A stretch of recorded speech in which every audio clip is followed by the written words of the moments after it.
Here you go, MLB. We're gonna do, I'm sorry, I just kicked this. Shoot. Are we okay, Channel 3? Yeah. We're good? Okay, okay. All right, are you guys ready? Okay. Okay. Take your time. I'd rather stay out here. Do you want me to make a brief statement, or do you want to just ask questions? Either way is fine. Okay. Well, good. Thank you all. Not a formal press conference, but an availability here. Today, the City Council is going to discuss a very important ordinance proposal that I'm bringing forward that would create in Sacramento a legal right to housing and a legal obligation for people to accept that housing if it is offered. It's a complex proposal, but let me just speak to its essence. In my opinion, and I think the opinion of most Sacramentans, the law should be that people live indoors. Now, I know that there are two sides to this, but let me emphasize the more important side. We have to, as a government, and not just the city alone, but it's our partners throughout the region and, of course, the state of California. We have to continue to drive to build the capacity to be able to offer people who are unsheltered a place to live. And only when we have done that does the second half come into play, which is that people should have an obligation to say yes, because the policy of the city must be that everyone lives indoors. And when we offer housing, people must accept it. Now, what's the problem? The problem is obvious. We've got a serious unsheltered homeless population in our city. It's not unique to our city. It's happening throughout the entire state of California and many other parts of the nation. And homelessness is complicated. There isn't one cause. There are people who become homeless because of economic circumstances. There are people who are chronically homeless who live with very serious mental health and or substance abuse issues. What doesn't get talked about nearly enough, and what I'm talking about and raising before my city council tonight, is that there are many problems and many failures, but one major failure is a failure of public policy and a failure of systems. Because this is one of the only areas of major public policy that matters, where everything we are called upon to do is voluntary and optional. There's no requirement to build more housing in the law. There isn't. We do the best that we can. But my view is that where the law requires us to act, and I mean this beyond for our city, but I mean it beyond our city, where the law requires us to act, the systems will move faster, the systems will move more effectively, and we won't cure the problem, but we will get farther than we're getting now. The law matters. Just as where the law says we have to substitute renewable energy for fossil fuels, and we have a mandatory percentage, that is sent a signal to the public agencies, to the private sector, that we need to move faster. Just as we say in all of our communities, a matter of state law, that public education is a right and that we must build public schools. It's not an option. We build public schools. Well, why is housing, which is so crucial to people being able to live and survive, why is it an option for society to provide? It shouldn't be. It should be a right. And at the same time, when people are offered that opportunity, they should say yes. Now, I've written the ordinance in a way to say that this right to housing would only apply to people who have lived housed in this community for at least a year. And the reason why that's important is I don't want us to create, we can't bring more people in to take advantage of a right. So we limit it to people who were housed for at least a year. We say that the obligation to accept only comes into play when we have created the capacity and where we're able to offer people at least two real options, because not everybody's ready for permanent housing, not everyone's ready for congregate shelter. Some people need so-called safe ground, and we need to build the capacity to create a variety of options. And so this is provocative, and it's intended to be. But I maintain that we need the law to back us up. We need the law to say that housing people is not an option, it's a requirement for us. And then to say, since the policy of the city is that everyone lives indoors, when we can offer people at least a couple of safe and dignified alternatives, they have to say yes. Is this going to cure the problem? No, but in combination with our comprehensive siting plan, I think this will be an additional prod. And I hope that this discussion is had beyond Sacramento as well, because I think housing ought to be a right and it ought to be an obligation, not just in our city, but everywhere. Happy to answer your questions. Can you speak logistically, how will this be enforced? So the way that this would work is that beginning January 1 of 2023, if an individual is unhoused and meets the criteria, i.e. they were housed for at least a year in Sacramento, they could file a claim with the city saying, I want housing. The city would have 10 days to be able to match that person with housing. Now the emphasis is on permanent housing, but temporary shelter, as long as there was a plan for permanent housing, would meet the requirement. The city would have 10 days. And if the city did not meet the requirement, the individual could go to court and the court could order that the city provide the housing. On the obligation front for the individual, if they're offered at least two options and they say no, the remedy is not criminal, it's not civil, being homeless is not a crime, but we simply say you cannot camp where you're camping. You have to move to either a designated campsite that the city helps to operate with one of our nonprofit providers, to shelter, or to permanent housing. Because we must, as I've said many times, we must lead with a big heart and at the same time insist that the city be safer and cleaner. And that's what this proposal, together with the comprehensive siting plan, together with $100 million and all the efforts, is attempting to do, to move the needle. I am stubborn, and I believe that we can move the needle. Not fix it, not cure it, but make it better. Mayor, I think the question that a lot of people have is this legal? Almost advocates say it violates Martin v. Boise because No. it provide two indoor housing options immediately.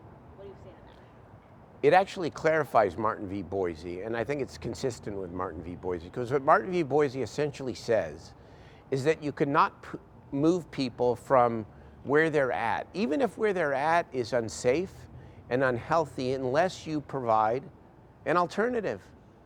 And I know there's a lot of frustration about these tent encampments. I'm very frustrated. And I know there are some who say, just move people. And I always say, move people to where? It's a different question. If you can actually move people to several options that are dignified and that are safe, then I think you have the moral and the legal high ground to be able to say you can't camp here. So in a way, it actually seeks to clarify Martin v. Boise. I have some colleagues, and heard it last week at City Council, said, we've got to clean up these tent encampments. There are others who say, we've got to build more capacity. Well, we have to build more capacity to help more people, and at the same time to be able to offer people something other than where they're living. I mean, it's really logical. Martin v. Boise in some ways is logical. And what this does is it clarifies and explains Martin v. Boise in a way that I think is humane, that provides an actual pathway, and that provides a prospect for helping more people, because the urgency is to is to uphold the right to housing, and at the same time have a cleaner and safer city, because we say when we provide you a couple of alternatives, you have to say yes. Otherwise, no crime, no fine, but you just can't camp here. Mr. Mayor, quick question for me. So we know that the ordinance only applies to the homeless who previously lived in housing that was provided Correct. by the city before. So I'm assuming that the enforcement aspect also only applies. It would only apply there as well. Okay. That's correct. So what about for the homeless folks who have lived here maybe for the last 5 years on the streets who haven't obtained housing? Who never had housing. You know, this is not perfect, and it's not encompassing of everybody.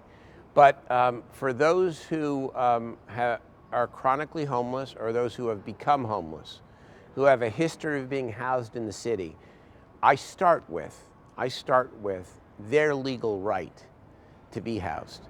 We can't do everything in this city. And we certainly can't do anything alone over time, because even with our $100 million, we need the continued partnership with our county, with the state of California, with the federal government. I mean, the Build Back Better plan has $150 billion nationally for more housing. And Sacramento would get its share of that. That would be a lot of money. And that's really important that the Congress follow through and pass that, because that will come right to us and will allow us to be able to do more. So does the enforcement piece also apply? The enforcement piece will only apply where the right exists. The two need to go together. Okay, so it would only apply to those homeless folks who have been able to obtain housing in the last. The way I have drafted this, yes, but I will tell you there will be more conversation about this among my colleagues.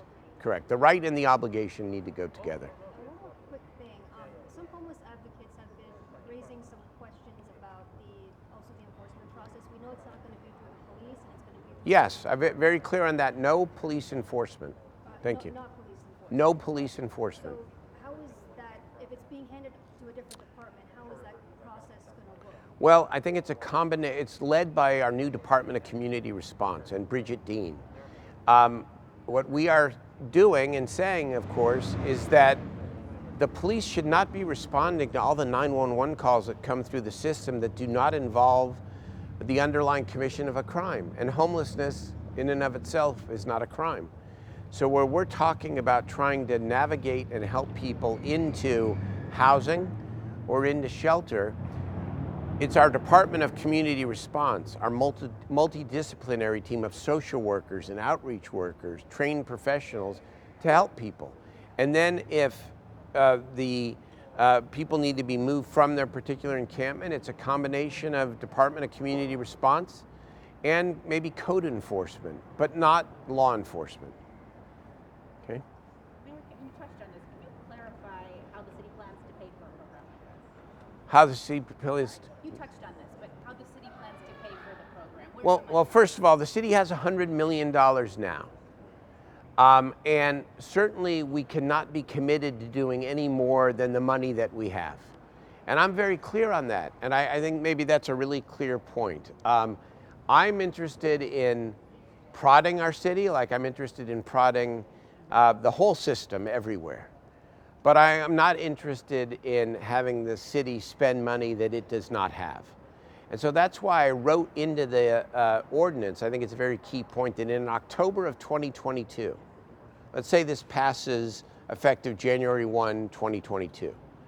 October of 2022, the ordinance requires a public hearing by the City Council. And if the City Council concludes that we're making substantial progress towards implementing the siting plan, and/or that we don't have the money to go farther, then the council can extend the effective date of the ordinance, because we have to be reasonable here. We have to be bold, but we also have to be reasonable. And money, you know, the money, I've always found the money. And we've found the money. We've got more money than we've had in a long time. We need an ongoing source of funding, and that's going to be partnership with the state of California, with our county, with the federal government, with everyone. Because, you know, the city in the end is not a homeless services agency. I should mention that. I know that, you know, a lot of the attention gets paid here, but It's not what we traditionally do, but we're in this space out of necessity because it's a major city challenge and a major city problem. And so we are leading, but we can only do it with our partners over time, certainly. Touch on the lawsuit side of things. How Yes. will the homeless be essentially allowed to sue the city? What happens if? Well, it's fairly simple. They file a claim with the city asking for housing. The city has 10 days to act. If the city doesn't, or the city says no, they can go to court, Superior Court.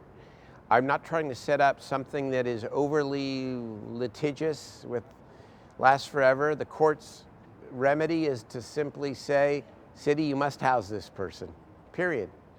And I hope that we never have to go to court, or people don't have to go to court. This is a prod, but it's not just a prod to the city, it's a prod to the entire system, because I go back to the essence of this. Everything that government at all levels does in this area is voluntary and optional. And yet we have a problem that is dominating the quality of life in many respects in not just our city, but many cities throughout the state. It's the #1 issue on people's mind. And if it matters, and it sure does matter, then we ought to require it. And that's all I'm really saying. The law ought to require it. I think that it's a complex issue, but sometimes we allow the complexity of the issues to obscure some simple truths.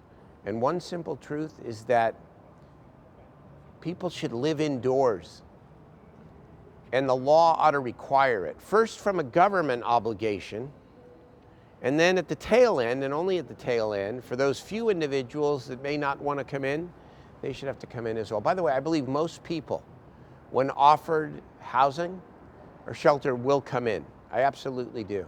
So the chicken comes before the egg, okay? The right to housing comes before the obligation to accept it. It's that sequence, and that's really important. Do you think, Mayor, for the people who may decline to one of Yeah.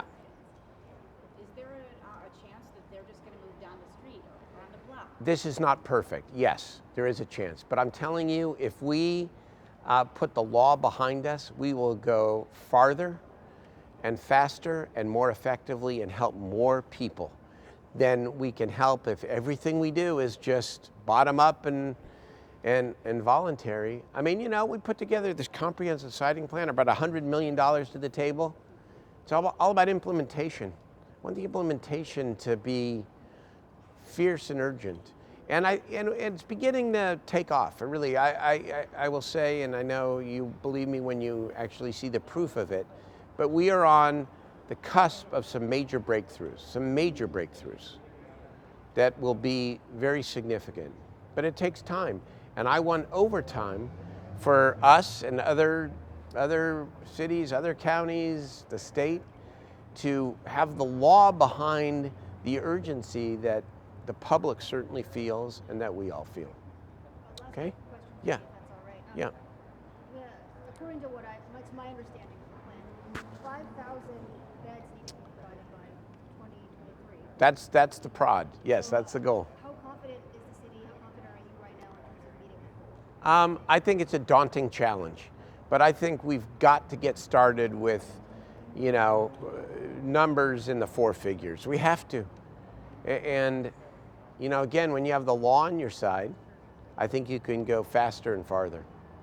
Final question for me. Yes, Sorry. that's okay. I know some of the homeless community members we've spoken with, their biggest concern is being able to move together, either with their partners or their pets. Is that Yes, part of this? absolutely. So everything we offer has to respect the 3 Ps: pets, partners, and possessions. And that's not currently written into the ordinance, but yesterday a reporter asked me whether I would add that to the ordinance, and I will, because that's absolutely correct. When I talk about safe and dignified, 2 safe and dignified alternatives, that's what I mean, that's what we must mean. And so, look, at as much concern as there is about about, quote, moving people from tent encampments, in that rare instance at the end of the tail here, as we have talked about, let's not forget that living out on the street is by definition inhumane. It is terrible. People who are chronically homeless live decades shorter than people who don't. Women are subject to sexual assault and all kinds of deprivation. People are living in squalid conditions. This is wrong. And so that's even more important to me than the understandable concern about how this would be implemented, because those are all the right questions, and my colleagues are asking them, and the advocates are asking them, and we got to deal with all that. And even if this is not perfect, if we get hundreds or thousands of more people, of additional people off the streets because we have prodded ourselves and put the law behind us to do more, then that's a good thing. That means lives saved. Let's not forget that. The details, of course, matter, but the essence of this is that what's happening out there should be unacceptable to all of us as human beings. It's no way to live. Thank you. Thank you. Okay. Really appreciate it.